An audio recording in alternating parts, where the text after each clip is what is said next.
6. We are continuing where we left off.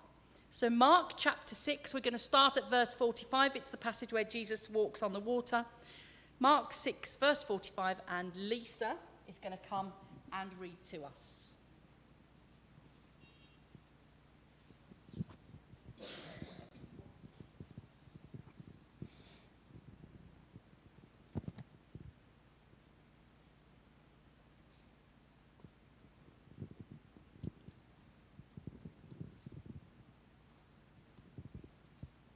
Immediately after this, Jesus insisted that his disciples get back into the boat and head across the lake of Bethsaida while he sent the people home.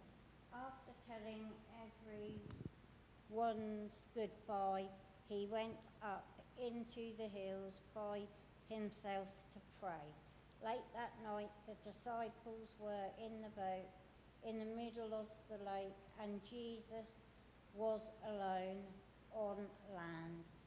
He saw that they were in serious trouble, rowing hard and struggling against the wind.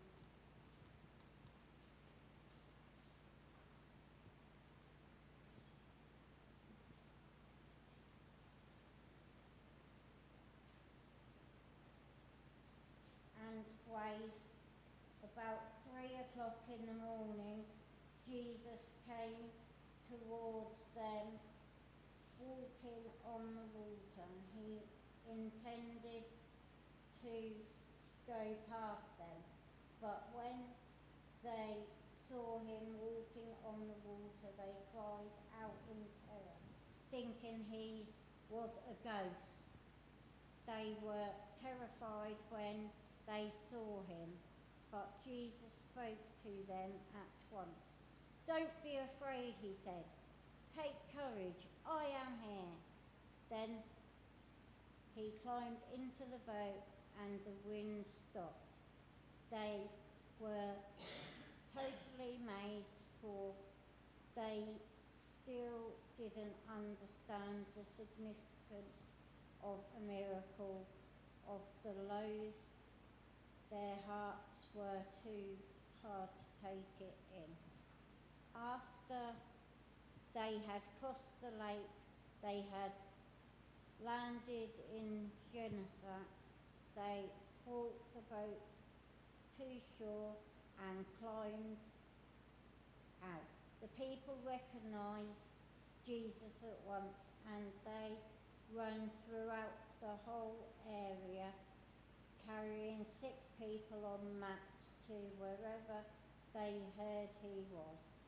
Whenever he went in the villages, cities or countryside, they brought the sick out to the marketplace.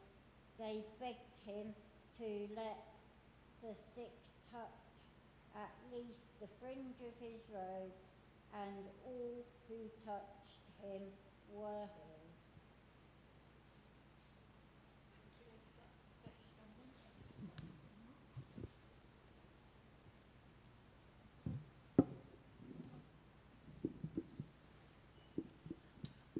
Thank you, Lisa. Can I be honest, church? I really struggled with this passage this week. Again, it's a passage we know really well, but not necessarily Mark's telling of it. Usually when we look at this passage of Jesus walking on the water, we go straight to Matthew's version of events, and we focus not so much on Jesus walking on the water, but on Peter. Because Matthew's the one who tells us about Peter walking out to meet Jesus and being rescued from drowning and being overwhelmed in the storm. But Mark, he doesn't mention Peter. And we're working through Mark's gospel. So for me, this meant, as I came again to look and to prepare what I was going to say about this passage, actually intentionally putting aside everything that I thought I already knew and kind of wiping the slate clean and starting again. reading the passage through as if for the first time and trying to block out all of the other voices, all the other sermons I've heard on the passage, all the other gospel writers' interpretations and explanations of what happened that night, and to just try and listen to what Mark had to say in his gospel.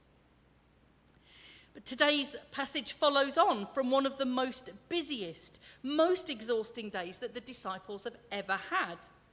If you remember last week, we saw them returning from their missionary journeys, and they'd met with Jesus to tell him everything that they'd done and everything that they'd experienced.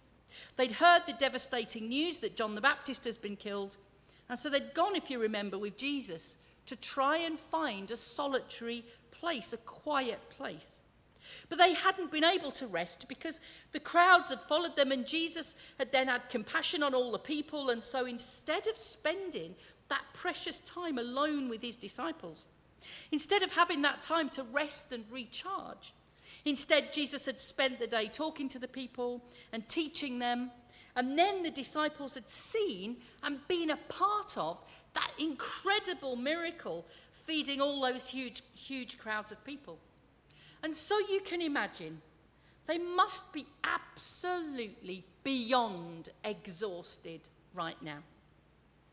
And Jesus has sent them off on their own to go ahead of him to the other side of the lake, while Jesus has gone somewhere quiet to pray. So Jesus sent the disciples on, and the disciples end up caught in another storm on the lake. The wind and the waves are against them, and they, exhausted already, now find themselves wrestling with the boat all night, trying to get to shore. We're not told that their lives are in danger this time, but they are wrestling, fighting, struggling with the oars and being blown off course, and they have been rowing all night. I can't imagine the level of exhausted that they must be by now.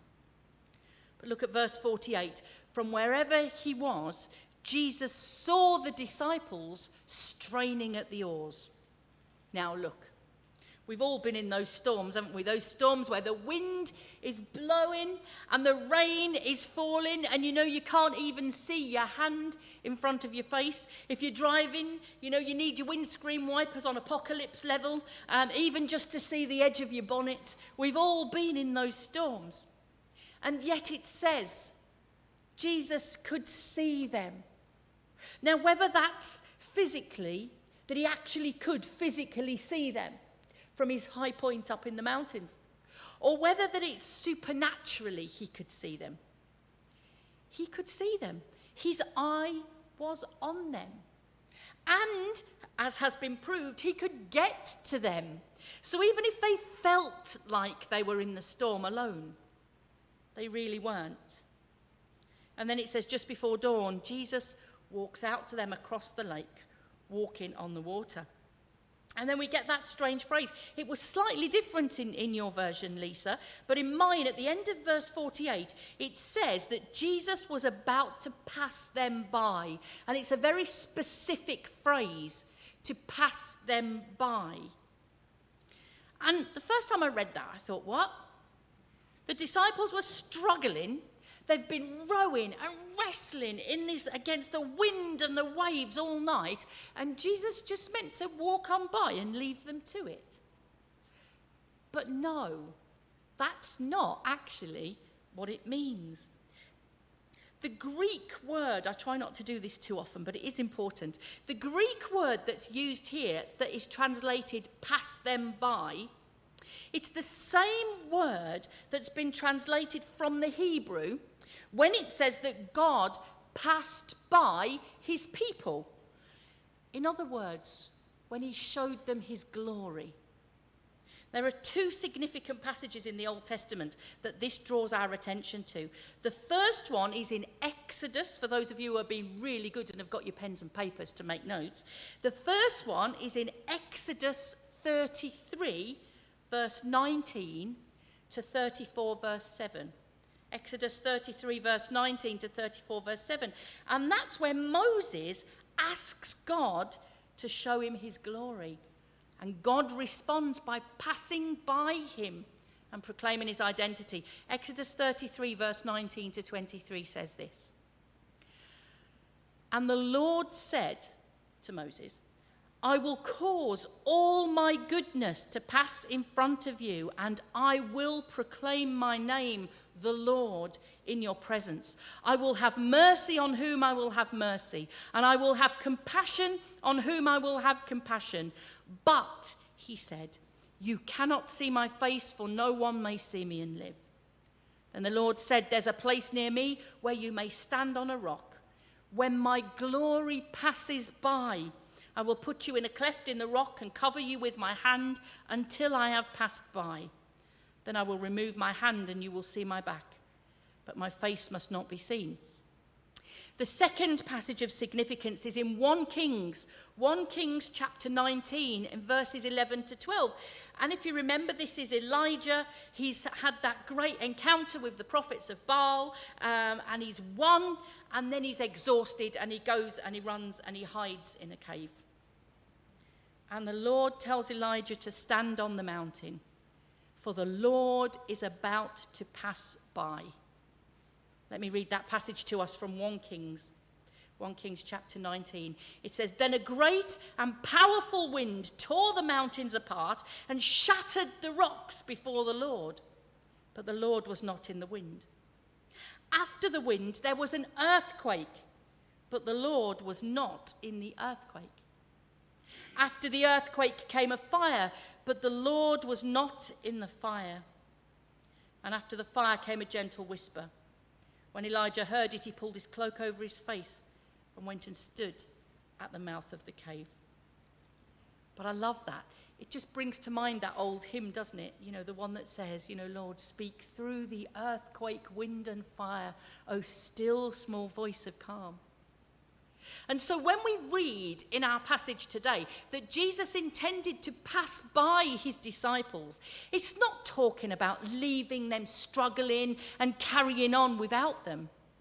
It's about showing them his awesome glory. I mean, there's not much more awesome. I mean, if Jesus came walking towards me on the water, I think it'd be like, wow, Lord, your awesome glory. But in their tired, exhausted, stressed, hard-hearted state, they couldn't recognize Jesus. They thought they were seeing a ghost or something, and so they were terrified. They didn't see Jesus in all of his glory because they just couldn't.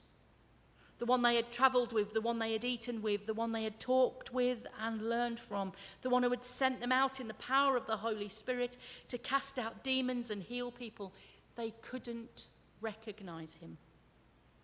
But more than that, it says their hearts were hardened and they hadn't understood about the loaves. That group of disciples had just seen and been involved and included in an incredible miracle of God. But they just hadn't understood the significance behind it. I mean, yes, it was a miracle. Yes, it was incredible. But it's like the dots haven't quite joined up yet in their head that this is God at work, feeding his people, just as through Moses, God fed the people with the bread from heaven in the wilderness. They saw it, they were part of it, but they hadn't had time yet to reflect on it, to ponder, to understand. It's like those 2p charity machine things. Did you ever have them? There used to be one in our chip shop when I was a child. You used to put your 2p in or your penny in, and it went round and round and round and round and round, and then eventually it would go faster and faster and faster down the little tube and then drop into the pot at the bottom. Well, it's like for the disciples, the penny's still rattling round and round and round. It hasn't dropped yet. They haven't got it. But Jesus doesn't chide them or tell them off for having little faith or anything like that. Instead, he speaks words of comfort and courage, reassuring them that it's him, that they're not alone, and then he climbs in the boat with them. And when they land, we get the contrast to the disciples' blindness and their inability to recognize Jesus. It says as soon as they land, the people see and they do recognize Jesus, and they go rushing towards him, taking all of their sick and infirm to him to be healed. So we get that contrast of the disciples, Jesus' closest friends, his closest companions, who are seemingly blind, and yet the people on the shore see and recognize. I feel so sorry for the disciples in this passage. I feel so sorry for them. I mean, we read these verses and we judge the disciples so harshly. But so many of us have had times in our lives where we have been so unbelievably tired. And yet there's no opportunity for rest. The storms that surround us seem relentless, and we have no option but to keep pressing on. And in those times, we don't recognize the Jesus that is with us, and our hearts are hardened, and we don't see who it is that is right there with us. But there are a couple of things I really want us to pick up on from our passage this morning, and the first thing is, whatever storm you are battling, however exhausted you are, Jesus sees you. His eye is on you.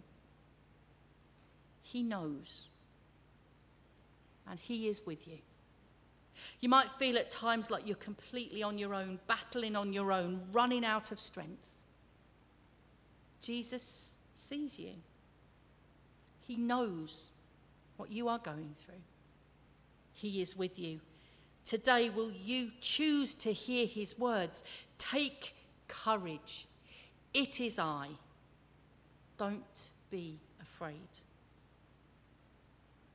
Second thing, the disciples were in the storm because they obeyed Jesus. They were battling through the storm because they'd heard his voice and had done what he asked. Please don't think that following Jesus is all sunshine and rainbows. Sometimes we will be called to journey and battle through storms. No one said that following Jesus would be easy. I mean, taking up your cross daily kind of implies the absolute opposite, doesn't it? Don't think that if you hear his voice and do what he says, you will avoid storms.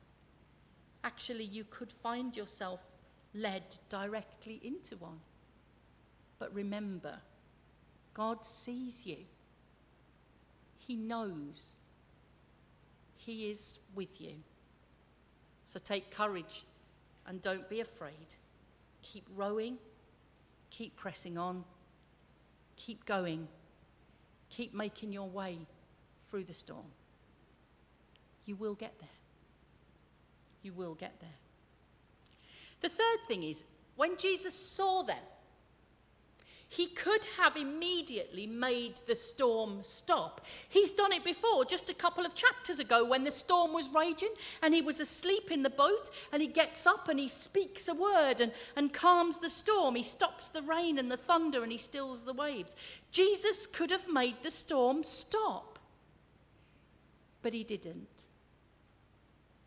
Instead, he climbs into the boat and he journeys with the disciples. When he gets into the boat, the winds die down. It's almost as if when they recognize that it is Jesus with them, even though they've still got to keep rowing and get to the other side, it's like peace descends on the boat.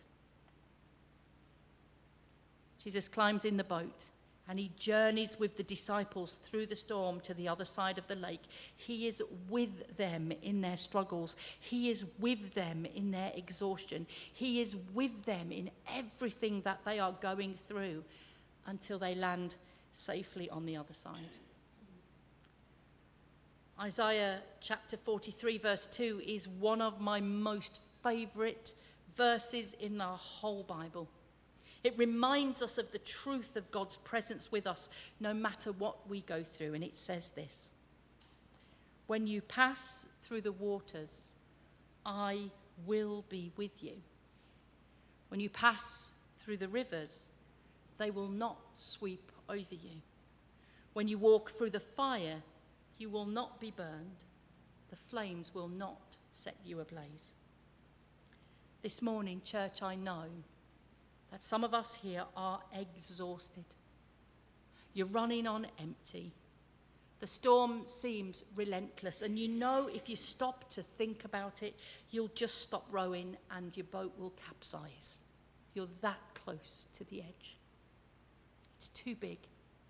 It's too overwhelming. It's too relentless, and it feels like you just can't catch a break. Church, this morning, know that God is with you. That he has seen you struggling. He knows what you are going through, and he is with you. The disciples were exhausted, disheartened, struggling physically, emotionally, and spiritually. They were at the end of themselves, and their hearts were hard.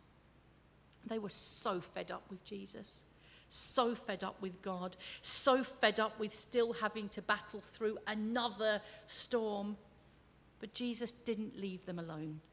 He didn't chide them or have a go at them. He went to them, and he got in the boat, and he was with them through the storm. He is with you.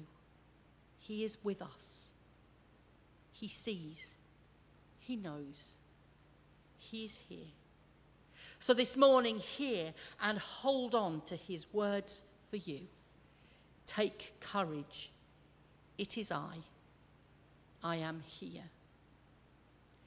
We're going to sing now a song that speaks of the faithfulness of God through all things. It's one of my favourites. It's a song, You Never Let Go. It says, even though I walk through the valley of the shadow of death, your perfect love is casting out fear, because our God is the God who never leaves us nor forsakes us, and he is with us now. Let's sing You Never Let Go.